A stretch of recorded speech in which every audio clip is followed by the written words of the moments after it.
తిరుపతి తొక్కిసలాట ఘటనపై judicial commission విచారణ కొనసాగుతోంది. నిన్న మాజీ TTD vigilance CV and SO శ్రీధర్ను కమిషన్ చైర్మన్ సత్యనారాయణ మూర్తి విచారించారు.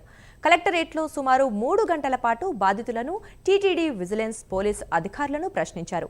టీటీడీ మాజీ విజిలెన్స్ సివి అండ్ ఎస్ఓ శ్రీధర్పై ప్రశ్నల వర్షం కురిపించారు. భక్తుల భద్రత బాధ్యత మీదే కదా, మరి తొక్కిసలాట ఎలా జరిగింది?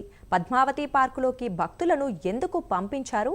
ఘటన జరిగిన సమయంలో మీరు ఎక్కడ ఉన్నారంటూ జ్యుడిషియల్ కమిషన్ చైర్మన్ సత్యనారాయణ మూర్తి ప్రశ్నించారు.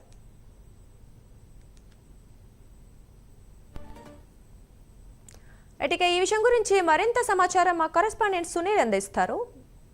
సునీల్, చెప్పండి.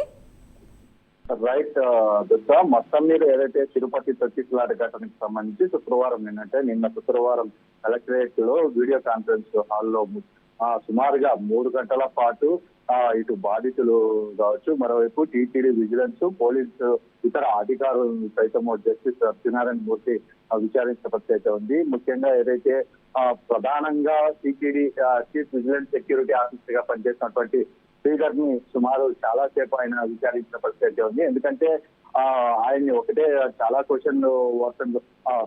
ప్రశ్నల వర్షం ఆయన భారీగా కురిపించినట్టు తెలుసు. ఎందుకంటే భక్తుల భద్రత బాధ్యతకు సంబంధించి ఏదైతే తిరుమల శ్రీవారి దర్శనానికి వచ్చేటువంటి భద్రత మీరే చూసుకోవాల్సి ఉంటుంది. ఎందుకంటే మీరే బాధ్యత కాబట్టి ఎందుకు మీరు ఆ బాధ్యత వచ్చారు? ముఖ్యంగా మరి తొక్కిసలాట ఎలా జరిగింది? ముఖ్యంగా ఏదైతే ఆ పార్కులు అంటే తిరుపతి భైరవపట్టేడి పార్క్ సంబంధించి ప్రాంతంలో పద్మావతి పార్కులోకి భక్తుల్ని ఎందుకు పంపించారు? ఇది మీ నిర్ణయమా లేకపోతే పోలీస్ శాఖ నిర్ణయమా అంటూ ఏకసభ్య న్యాయ విచారణ కమిషన్ జస్టిస్ సత్యనారాయణ మూర్తి అయితే టీటీడీ మాజీ సివిఎస్ఓ అయితే ప్రశ్నించిన పరిస్థితి ఉంది. అంటే ఆయన కూడా ఇది నాకు సంబంధం లేదా అంటే మొత్తం అధికారులు అక్కడ ఉన్నటువంటి పోలీసు అధికారులే అని తెలిపినట్లయితే తెలుస్తుంది. దానికి సంబంధించి ఆయన ఏం చెప్పారనేది కూడా తెలియని పరిస్థితి ఉంది. ముఖ్యంగా చూసుకున్నట్లయితే పార్క్స్ కి సంబంధించి అక్కడ ఏదైతే పద్మావతి పార్క్ కి సంబంధించి ఎందుకు తాళాలు వేశారు? ముఖ్యంగా ఆ తాళాలు ఏదైతే అంతమంది అక్కడికి చేరుకున్నప్పుడు మళ్ళీ తెరిచే ప్రయత్నం ఎవరు చేశారు?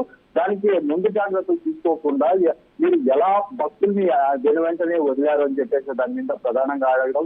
మరోవైపు దీనికి సంబంధించి అప్పట్లో సస్పెండ్ అయినటువంటి డిఎస్పీ రమణ కుమార్ తరపున లాయర్లు కూడా ఏదైతే సివిఎస్ఓ శ్రీధర్ ని క్రాస్ ఎగ్జామినేషన్ అయితే చేశారు. ముఖ్యంగా ఈ ఘటనకు సస్పెండ్ అయినటువంటి డిఎస్పీ రమణ కుమార్, మరోవైపు గోశాల డైరెక్టర్ అర్నాథ్ రెడ్డి కూడా హాజరైన పరిస్థితి ఉంది. మరోమారు ఈ రోజు కూడా వాళ్ళు హాజరవుతున్నట్టు తెలుస్తుంది. వాళ్ళని మరోమారు ఈ రోజు ఆయన జస్టిస్ సత్యనారాయణ మూర్తి అయితే విచారించడం తెలుస్తుంది.